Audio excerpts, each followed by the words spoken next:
Well guys, it's been a long day, but the Big Green machine's running and ready to roll. We got everything addressed. We had to burn some midnight oil. So I hope you guys enjoy this video of the Big Green machine. 2019 Peterbilt 379 with the 3406 cat glider. Did a bunch of work to it, so now you can hit the road. So watch the video guys and enjoy it. Something different than a Volvo and a Freightliner for once. What's up guys? It's Wednesday evening. We're gonna see if we can't beat the rain. We got to work on this 379 Peterbilt right now, car hauler. It's a 2019 with a C3406 cat in it. It's a glider truck, but we got to put the fan hub back on it. We took it off to get it rebuilt, so let's go ahead and get started on this project. All right, we got the hood all opened up. See, we already got the fan hub all off. We got to get it put back on. There's all our parts are up there. So I'll go ahead and get this rebuilt fan hub out. Our boys at Toth Automotive in Lansing, Illinois hooked us up and got it rebuilt. Quick turnaround, dropped it off this morning, and we picked it up by 5 o'clock. So we got to change that. I got to put a new hood spring on it. I got to put a city horn on it, and we got to replace this washer fluid reservoir. It's all cracked and broken, and then I got to figure out what's going on with the air horn up here. Ain't got nothing, no pull on it. So I'm gonna go ahead and get some parts out, and then we'll get started. Well guys, as you can see, we got that rebuilt fan hub back up in there. I got all the new bolts and hardware in it. We got the adjusting rod back in it. We got all the belts on it. So we're going to kind of start adjusting, getting the right tension on these belts. And then I can get the alternator put back on, and then we can put our aluminum bracket back on, our spacer for the fan, and then get the fan put back on also. And then, airline right there. This guy's been on a string of bad luck. He's blew one ECM out, and then he put another one on there, and the harness was bad, so he had to get another one. So it's had a brand new engine harness put on it. 2 ECMs in the last 2 weeks. So let's see if we can't help him out. Normally I would paint this yellow, or black, but I just don't have the time. The guy was okay with leaving it sandblasted. He said he'll worry about it later. He just needs to get back out on the road, start making some money. So let's keep going. Alright guys, so we got the adjuster tightened on the fan hub, so we're going to go in there and use a 19 mil or a 3/4, whatever you prefer. We're going to tighten these 2 nuts and 2 bolts on the fan hub itself. Got to reach up in there and tighten them up.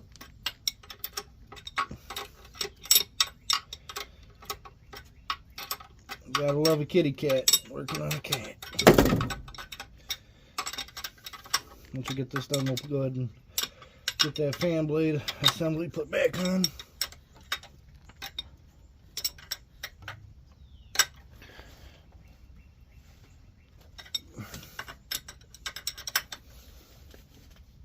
And that one's tight.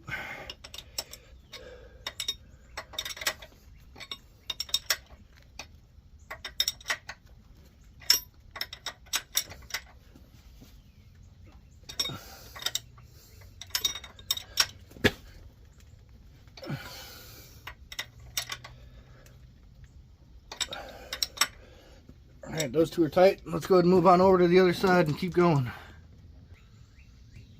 Alright, now we're on these bolts over here on the driver's side.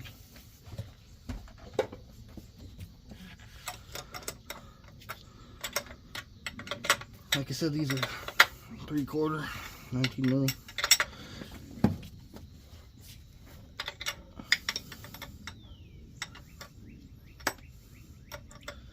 Already got the belts all tight as hell where they need to be.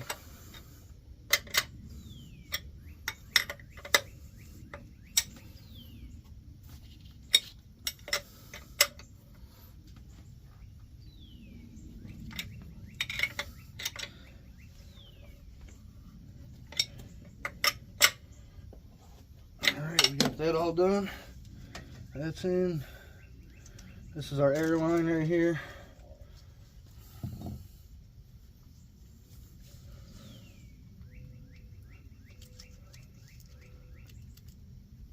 Make sure that's in. Slide that down. We got our adjusters tight. So we'll go back over and we'll start tightening up the alternator belt side and keep it rolling. Alright guys, now it's starting to rain, but we have our tension set on the belt. I don't know why it's so blurry. We'll go ahead and tighten this up now. This is going to once again be 19 mil or 3/4. So I'll get it going.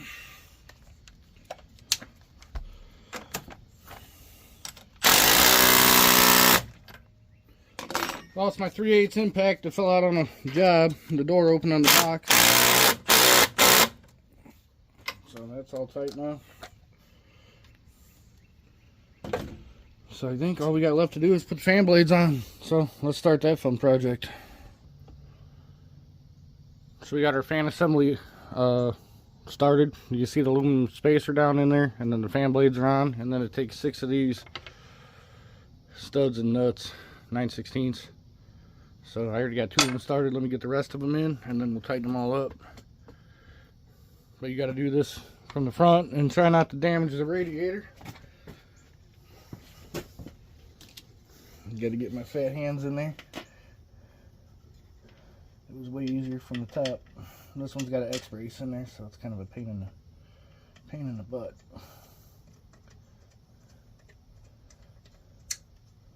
Now I got them in there. I usually use 2 hands to get them started.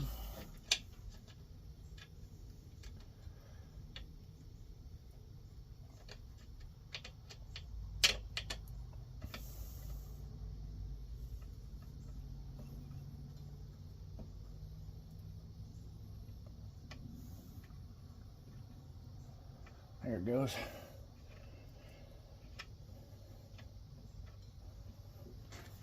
We got 2 more.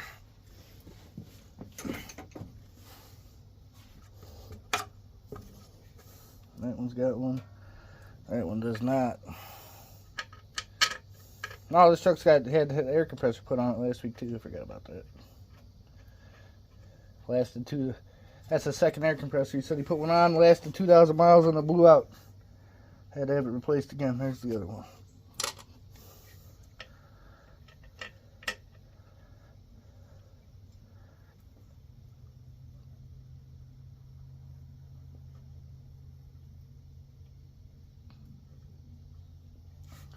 So I go ahead and snug those up.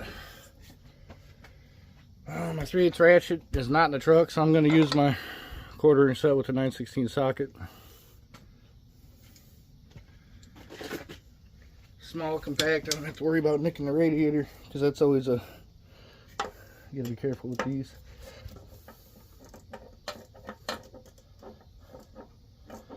Should have got a deep well. I might run over to the truck and grab a deep well. Probably easier.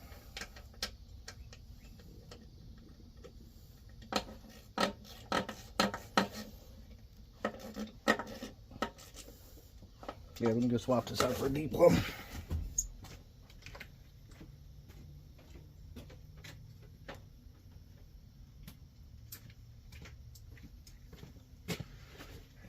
Try this again. At least it's car all the way to the ground, ain't a big step up. Let me move you guys out of the way.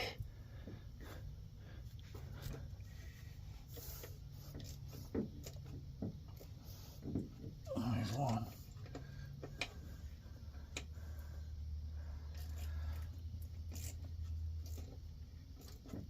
There's 2.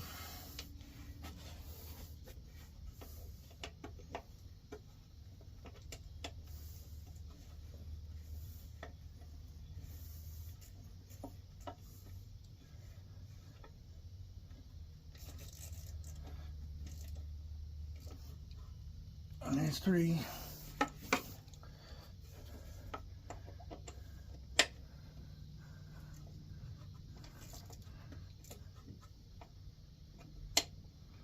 one's already tight. Yep.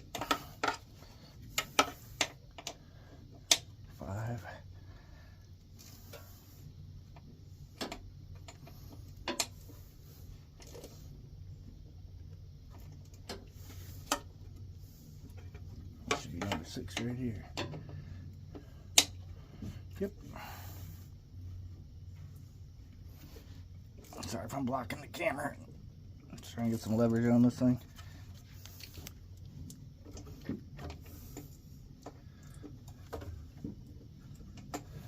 Alright, fan's tight.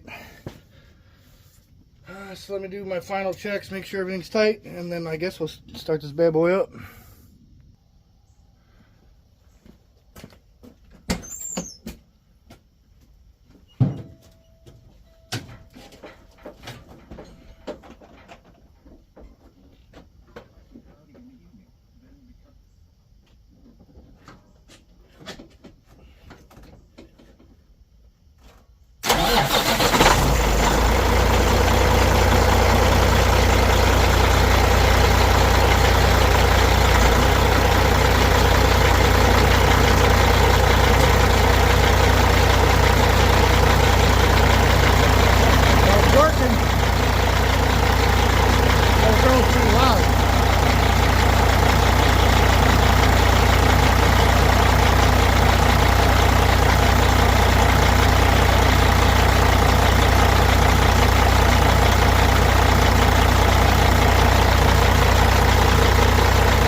My messy ass truck.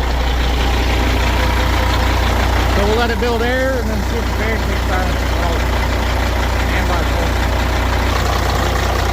There we go, the fan just engaged. It's working the way it's supposed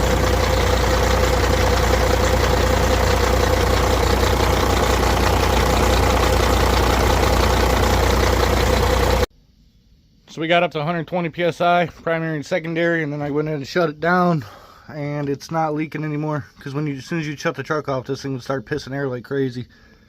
And I'd say we're good. So I'll go over everything one more time, just with a quick wrench. Just make sure all the bolts are still tight from it running. I don't think there's going to be a problem. There usually never is, but I just like to double check my work so that the customer don't have any more issues when he's already been plagued with issues this whole last month of July. So we're going to move on to the placing the city horn real quick with just a 10 mil socket, and then we're going to replace this washer fluid tank, and then we're going to replace this damaged, broken hood spring for the guy. Alright guys, let's do the city horn. We got our new horn right here, ready to go. We'll pop up here and 10 millimeter.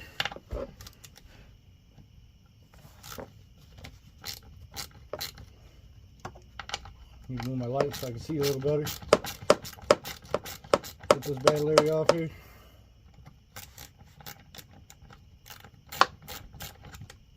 There it is. Plug it.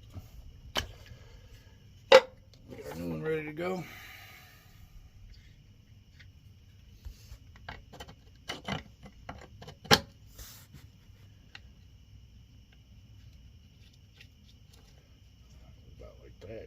Go ahead and give it a tighten.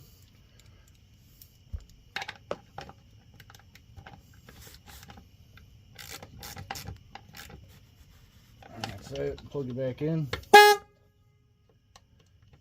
And it works. So obviously we have a problem with the button now. So let me figure this part out.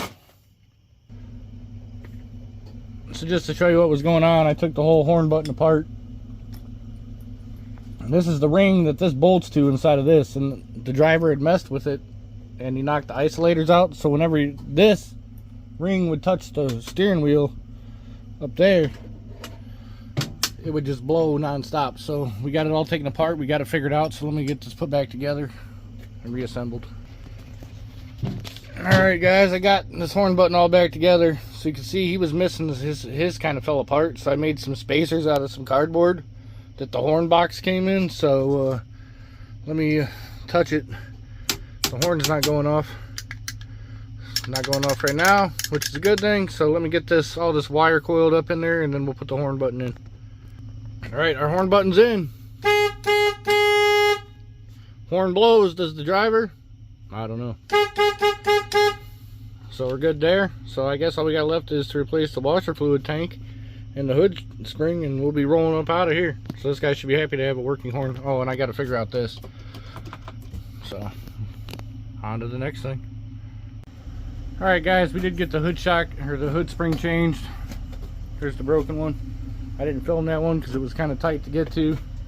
We've already undone our electrical and our washer fluid line, so this is actually a 15 millimeter. So we're just gonna zip these off. 3 bolts. These must have changed these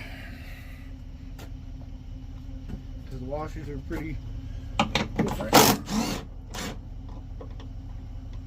Thing's got some fat washers on it. Pull this old broken tank off like that. We got our new tank up here. Comes with a new pump. Slide that bad Larry over that.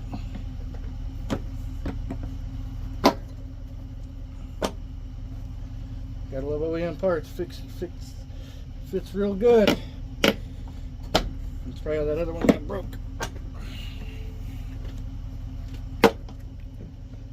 Here we go. Good to go. Go.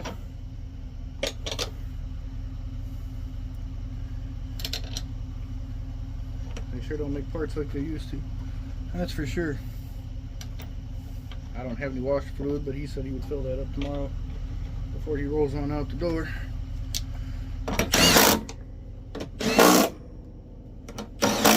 Bam, just like that.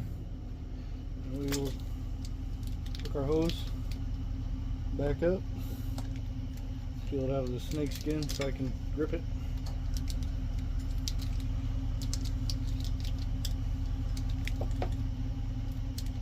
Sometimes you gotta spit on it a little bit. But we'll slip that skin back over it now, and then we'll plug it in like so. Bam! Brand new coolant pump, brand new coolant reservoir. I think all I got left to look at would be the air horn, which I'm gonna disassemble that real quick and figure out what it needs and see if I can't make it work, or if I have to go get a valve for it in the morning, because this air horn valve is now discontinued. So stand by, folks. Let me try to figure this one out for us. All right, guys, so we got this all back together. We got air horn again. So I think that's a wrap on the big green machine. Light should start dimming in there. We did everything we needed to do.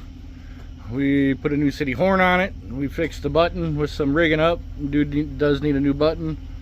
Had the fan hub rebuilt, reinstalled, new belts, new hood spring. Didn't want cables. He wonders why he keeps breaking the springs. Washer fluid reservoir with pump. And like I said, we fixed both horns. So I think this bad Jackson's ready to roll. So it should be another happy customer. Hopefully you guys enjoyed us seeing us work on this Peterbilt. Something different than a Volvo and a Freightliner for once. So that's it. Burning the midnight oil so these guys can make their deliveries on time. Thanks for watching, guys.